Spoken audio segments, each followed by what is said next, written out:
નમસ્કાર વિદ્યાર્થી મિત્રો, ધોરણ 8 અંગ્રેજી. The villager takes out 2 gold coins and gives them to the સાધુ. હવે જે ગામવાળા હતા એમને tax out 2 gold coins.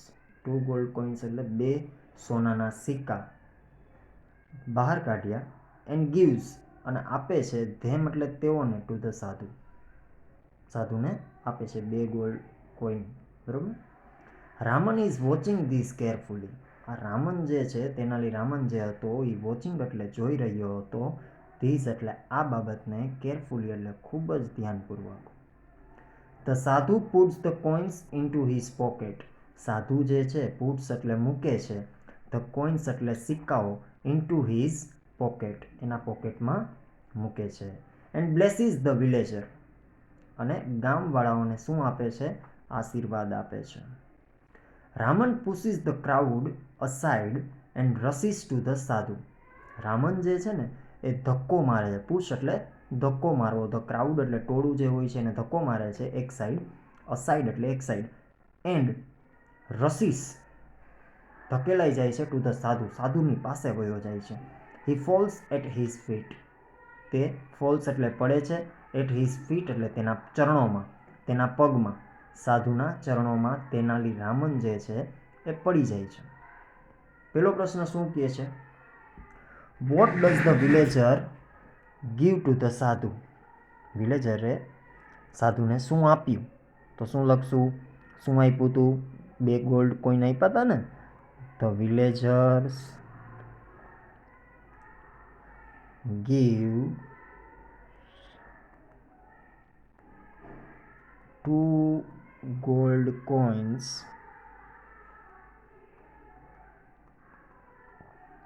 to the સાધુ. રેડી? ચલો, આ સી છે ગોલ્ડ કોઇન્સ. હવે વોટ ડઝ ધ સાધુ ડુ. સાધુએ શું કર્યું? તો કે ભાઈ સાધુએ શું કર્યું? તો કે એ બંને સિક્કાઓ જે છે પુટ્સ એટલે મૂકી દીધા, ઇન હિઝ પોકેટ એટલે તેના ખીચામાં. ધ સાધુ puts the coins into his pocket and blesses the villager. ખીચામાં મૂકી દીધા અને બ્લેસીસ એટલે આશીર્વાદ આપ્યા. હવે એમસીક્યુમાં જોજો, 2 જ એમસીક્યુ છે એ પેરેગ્રાફમાં. રામન રસીસ ટુ ધ સાધુ એન્ડ ખાલી જગ્યા. રામન જે છે એ સાધુ પાસે ઝડપથી જાય છે અને શું કર્યું? Pulls his beard, pulls his hand, pulls his feet and falls at his feet. એના ચરણોમાં પડી ગયો ને, એટલે જવાબમાં શું આવશે? ડી. ધ વિલેજર ગીવ્સ 2 ખાલી જગ્યા કોઇન્સ ટુ ધ સાધુ. ગામવાળો જે હતો એને સાધુને 2 કયા સિક્કા આપ્યા? સિલ્વર આપ્યા, ગોલ્ડ આપ્યા, કોપર આપ્યા કે બ્રોન્ઝ આપ્યા? શું આપ્યા હતા? ગોલ્ડ કોઇન્સ હતા ને, સોનાના સિક્કા હતા, એટલે જવાબમાં શું આવશે? ડી. ચલો, જ્યારે પેરેગ્રાફ સમજાવતો હોય ને એટલે ત્યારે ખાસ ધ્યાન આપજો, એટલે જેથી કરીને તમારા માટે પ્રશ્નો અને જવાબ 2 સહેલા થઈ જાય સમજવાના. બરોબર. રામન સેડ, યોર હોલીનેસ, તમારી પવિત્રતા, you are the greatest saint in the world. તમે ઇન ધ વર્લ્ડ દુનિયામાં ગ્રેટેસ્ટ સંત, ગ્રેટેસ્ટ એટલે એના સિવાય બીજું કોઈ મહાન હોય જ નહીં એવું, એવા સંત છો તમે, એવા સાધુ છો. પ્લીઝ બ્લેસ મી, મને આશીર્વાદ આપો. Sadhu said, get up my child, ઉઠી જા મારા દીકરા. ટેલ મી યોર પ્રોબ્લેમ, મને તારી સમસ્યા કે. પ્રોબ્લેમ એટલે સમસ્યા કે. રામન સેડ, માય લોર્ડ, મારા ભગવાન, I have everything in my life. Everything એટલે દરેક વસ્તુ છે, ઇન માય લાઈફ મારી જિંદગીમાં દરેક વસ્તુ છે. I have a big house, મારે મોટું ઘર છે. અ લોટ ઓફ મની, પુષ્કળ પૈસા છે. એન્ડ અ હેપી લાઈફ, અને સુખી કુટુંબ પણ છે અને ફેમિલી પણ છે. But do something so that I can go to heaven after my death. But do something, પણ એવું કંઈક કરો, સો ધેટ એટલે તેથી, આઈ કેન ગો હું જઈ શકું, ટુ હેવન એટલે સ્વર્ગમાં, આફ્ટર માય ડેથ મારા મૃત્યુ પછી હું જઈ શકું. તેનાલીરામનની સમસ્યા શું હતી? તો કે ભાઈ એની પાસે ઘર હતું, પૈસા હતા, બધી જ એની પાસે વસ્તુઓ હતી, સુખી કુટુંબ હતું, પણ એને શું કરવું હતું? મર્યા પછી એને ક્યાં જવું હતું? હેવન એટલે સ્વર્ગમાં. આ એની સમસ્યા હતી. પહેલો પ્રશ્ન જોજો. વોટ ડીડ તેનાલીરામન આસ્ક ધ સાધુ ટુ ડુ? તેનાલીરામને સાધુને શું કીધું, શું કરવાનું કીધું? બરોબર છે? ઓકે, તો જોજો. તેનાલીરામન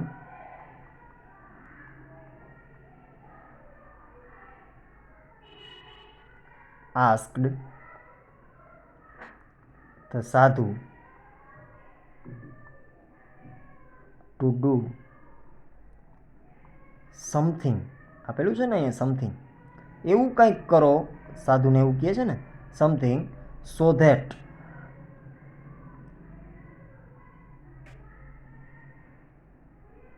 હી, આઈનું હી થઈ જશે ને, તેની વાત છે, આપણી વાત નથી. આ એટલે તો હું થાય, બરોબર છે? He can go to heaven after his death. તેના મૃત્યુ પછી ક્યાં જવો જોઈએ? સ્વર્ગમાં. ત્યારબાદ જોજો MCQ આપેલા છે 2. Raman calls the sadhu the ખાલી જગ્યા greatest man, greatest saint, greatest magician કે ગ્રેટેસ્ટ ફ્રોડ. બહુ મહાન સંત કીધા ને એને. આર્યો સી ઓપ્શન છે જ, અને પહેલી લીટીમાં આપેલું જ છે ગ્રેટેસ્ટ સેન્ટ, એટલે જવાબમાં આવશે સી. ચલો ત્યારબાદ રામન વોન્ટેડ ટુ ખાલી જગ્યા. રામન શું ઈચ્છતો હતો? ગો ટુ હેવન, સ્વર્ગમાં જવાનું ઈચ્છતો હતો. બીકમ રીચ, પૈસાદાર બનવા માંગતો હતો. ઓન અ બિગ હાઉસ, પોતાને એક મોટું ઘર હોય એવું ઈચ્છતો હતો. હેવ અ હેપી ફેમિલી, એક સુખી કુટુંબ હોય એવું ઈચ્છતો હતો. શું ઈચ્છતો હતો? સ્વર્ગમાં જવાનું. તો જવાબમાં શું આવશે? એ. બરોબર છે? ઓકે, હવે આગળ વધીએ છીએ. Paragraph number 10. Raman goes very near the સાધુ.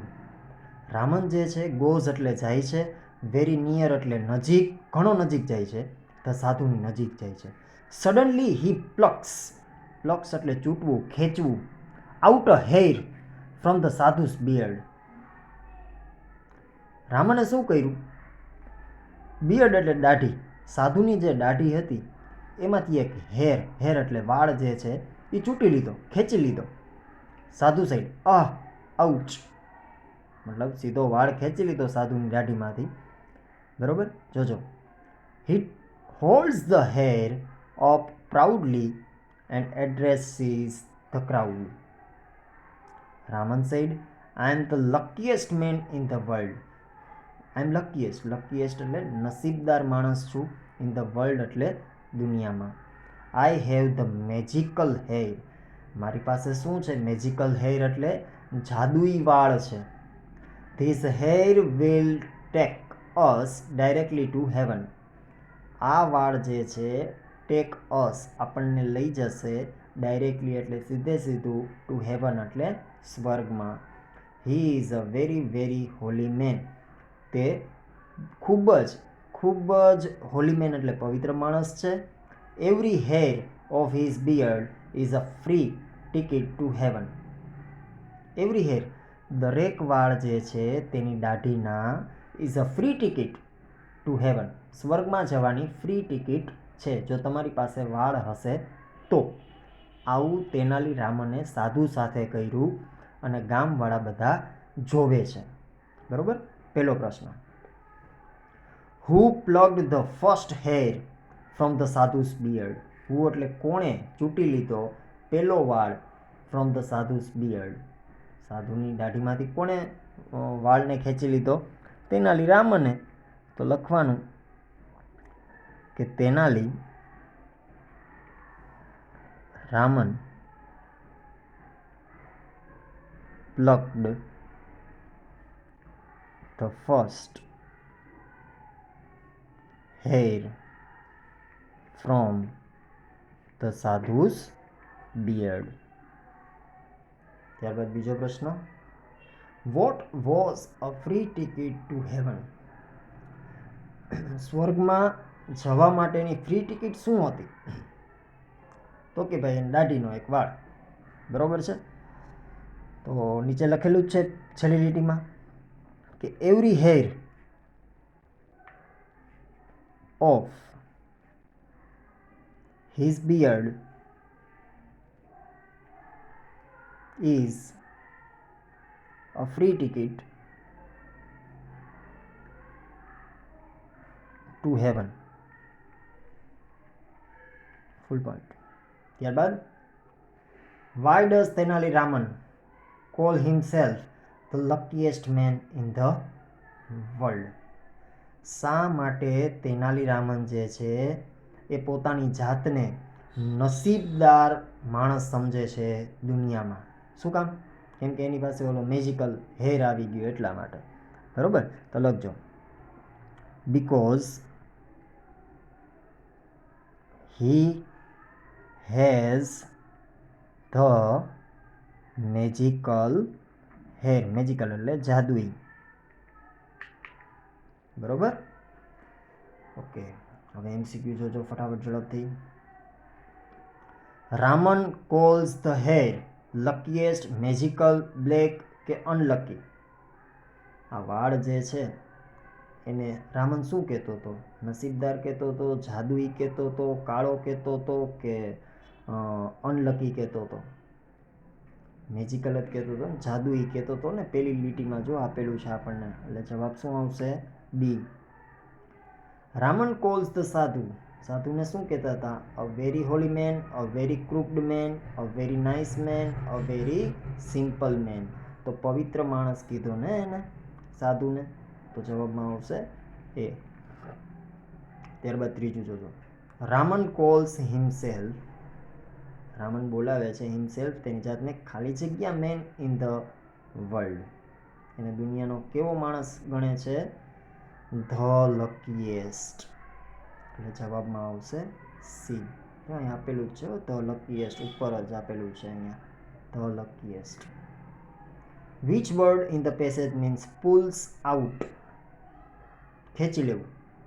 તો પ્લક્સ એટલે ખેંચી લેવું, એટલે જવાબમાં શું આવશે? D. Every hair of the beard was a ખાલી જગ્યા ટુ હેવન. ફ્રી ટિકિટ હતી ને સ્વર્ગમાં જવાની. દરેક વાળ જે છે એ ફ્રી ટિકિટ છે સ્વર્ગમાં જવાની, એટલે જવાબમાં આવશે બી. રેડી? ચલો હવે 11મો પેરેગ્રાફ જોઈએ છીએ આપણે, ફટાફટ ઝડપથી જોજો. વિલેજર 2 શું કહે છે જોજો. I also want to go to heaven rather than become rich in this world. ગામવાળો શું કહે છે કે ભાઈ મારે પણ સ્વર્ગમાં જવું છે. શેના કરતાં? ધનવાન બનવા કરતાં મારે ક્યાં જવું છે? સ્વર્ગમાં જવું છે. Your Holiness allow me to pluck a hair. Allow એટલે મંજૂરી આપો, મી એટલે મને, ટુ પ્લક એટલે ખેંચવાની, અ હેર એટલે વાળ. The sadhu protest a lot but the villager plucks a hair. He again makes a cry of pain. સાધુએ પ્રોટેસ્ટ, રક્ષણ બહુ કર્યું આ બધાય વાળ જે ખેંચતા હતા એને ખુદને બચાવવા માટે, પણ છતાંય વિલેજરે એનો એક વાળ ખેંચી લીધો. એન્ડ હી અગેન, અને તેણે ફરીથી, max a cry of pain, દુખાવો થતો હોય છે એટલે ક્રાય એટલે રડવાનું શરૂઆત કરી. Villager 3 one for me to. હવે ત્રીજો ગામડાવાળો આવ્યો, એને પણ કીધું કે મને પણ એક વાળ જોઈએ છે. પીપલ ક્રાઉડ અરાઉન્ડ ધ સાધુ એન્ડ સ્ક્રીમ લાઉડલી. લોકો જે છે, ક્રાઉડ એટલે ટોળું વળી ગયા, અરાઉન્ડ એટલે આસપાસ, સાધુની આસપાસ ટોળું વળી ગયા, એન્ડ સ્ક્રીમ અલાઉડ, સ્ક્રીમ એટલે ચીસો પાડવી, લાઉડલી એટલે મોટેથી. Raman said, my lord, please do not say no to your followers. Give them a key to heaven. હે મારા ભગવાન, મહેરબાની કરીને કોઈને ના ન પાડો કે જે તમારા યોર ફોલોઅર્સ અનુયાયીઓ છે એમને. Give them a key to heaven, તેઓને આપો. કી એટલે ચાવી, ટુ હેવન એટલે સ્વર્ગમાં જવાની ચાવી આપો. સ્વર્ગમાં જવાની ચાવી શું હતી? તો કે દાઢીનો વાળ. બરાબર. The sadhu tries to escape, he falls down, people run after him. The fake sadhu runs for his life, people chase him. હવે થયું શું? આ સાધુ જે હતો એ કેવો હતો? ફેક જ હતો, મતલબ ખોટો જ હતો. હી ફોલ્સ ડાઉન, તે પડી ગયા. પીપલ જે છે એમની પાછળ દોડે છે. The fake sadhu runs for his life, આ જે ખોટો સાધુ હતો એ દોડવા લાગે છે પોતાની જિંદગી બચાવવા માટે. And people chase him, people chase him એટલે લોકો તેને ચેસ કરે છે, એની પાછળ દોડે છે. બરાબર છે. પ્રશ્ન શું છે જોજો. હુ રન્સ ફોર હિઝ લાઈફ, તેની જિંદગી માટે કોણ દોડે છે? તો કે ભાઈ ધ સાધુ. ધ સાધુ રન્સ ફોર હિઝ લાઈફ, સાધુ જે છે એના જીવન માટે દોડે છે. What did villager to want, 2 નંબરનો વિલેજર જે છે એ શું ઈચ્છતો હતો? તો કે ભાઈ villager to wanted to go to heaven, સ્વર્ગમાં જવા માગતો હતો ને. Rather than become a rich, એક પૈસાવાળો માણસ બનવા કરતાં એ શું જવા માગતો હતો? સ્વર્ગમાં જવા માગતો હતો. What did the people do, લોકોએ શું કર્યું? બરાબર છે. ધ પીપલ પેરેગ્રાફમાં આપેલું જ છે, તમને બતાવી દઉં કે જે લોકો હતા એમને શું કર્યું. તો કે ભાઈ લોકો જે છે એ રન આફ્ટર હિમ, તેમની પાછળ દોડ્યા છે. આ ફેક સાધુ જે છે એમનું જીવન બચાવવા માટે દોડે છે અને લોકો તેની પાછળ છે. The people rain after the સાધુ, રેન એટલે દોડ્યા, આફ્ટર એટલે પાછળ, ધ સાધુ એન્ડ ચેસ્ડ હિમ. બરાબર. ઓકે, ચલો હવે MCQ જોશું ફટાફટ ઝડપથી. રામન ટેલ્સ ધ સાધુ ટુ ગીવ હિઝ ફોલોઅર્સ, રામને કીધું કહે છે ધ સાધુને કે ગીવ એટલે આપો, હિઝ ફોલોઅર્સ એટલે તેના અનુયાયીઓને શું આપો?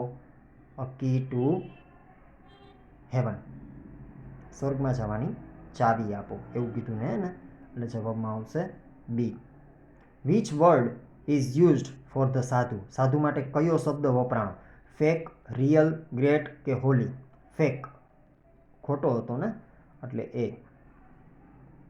ચલો ત્યારબાદ which word in the passage means to run after, run after એટલે પાછળ દોડવું. તો ચેસ એટલે પણ દોડવું. બરાબર. ચેસ કરવું, પાછળ જવું. D option. બરાબર છે. ઓકે, ચલો આજે આપણે પેરેગ્રાફ ટોટલ કેટલા સમજ્યા એ તમને કહી દઉં. 8મા પેરેગ્રાફથી ચાલુ કરેલું હતું આપણે. એટલે પેરેગ્રાફ નંબર 8ના પ્રશ્નોને જવાબ, એમના MCQ અને જવાબ 8, 9, 10 અને 11 ટોટલ 4 પેરેગ્રાફ, 4 પેરેગ્રાફના તમારે શું કરવાના રહેશે? પ્રશ્ન અને જવાબ અને MCQ જે છે એ પણ લખવાના રહેશે તમારે. બરાબર છે. આભાર.